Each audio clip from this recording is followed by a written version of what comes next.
Assalamu alaikum wa rahmatullahi wa barakatuh.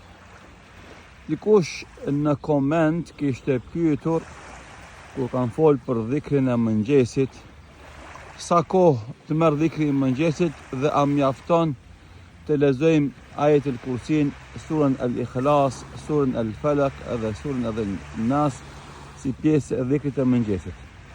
I themi ne si përgjigje kësaj pyetjes, krejt atë që pejgamberi sallallahu alaihi wasallam e bënte si dhikr mëngjesi dhe mbrëmje, autori Sejid al-Qahtani, Allahu e mëshiroft, e ka përmbledhur te libri i tij Mburoja e muslimanit. Tek libri Mburoja e muslimanit është një kapitull që quhet dhikri i mëngjesit dhe i mbrëmjes. Aty është përmbledhur i gjithë dhikri të cilin pejgamberi sallallahu alaihi wasallam e bënte në mëngjes edhe në mbrëmje. Tani këtë libër e ke edhe si aplikacion në internet, mund ta gjesh, ta zbresësh në telefon dhe aty e ke. Dhikri i mëngjesit dhe mbrëmjes për ta thonë të plot nuk merr më shumë se 10 deri 15 minuta. E kam qëllimin nëse thua edhe nga 100 herë la ilaha illallah wahdahu la sharika lahu al-mulku wal hamdu wa ala kulli shay'in qadir. Nëse thua 100 herë astaghfirullah wa atubu ilayh, edhe nëse thua 100 herë subhanallah walhamdulillah. Siç është e përmendur te dhikri i mëngjesit edhe i mbrëmjes.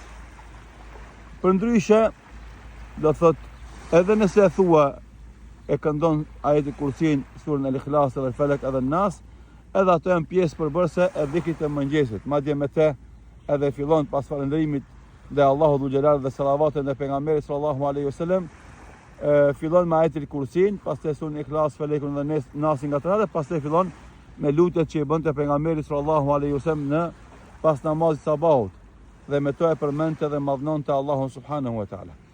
Pra, mburoja e muslimanit e ke ka fillimi aty dhikrin e mëngjesit, e ke aplikacion, zbritë merre edhe e këndon, e lexon çdo ditë në mëngjes dhikrin e mëngjesit dhe mbrëmje dhikrin e mbrëmjes inshallah taala, edhe do fitosh shpërblime të mëdha nga këto lutje, bekimet e Allahut, mëshirën e tij dhe shpërblimet e tija të shumta.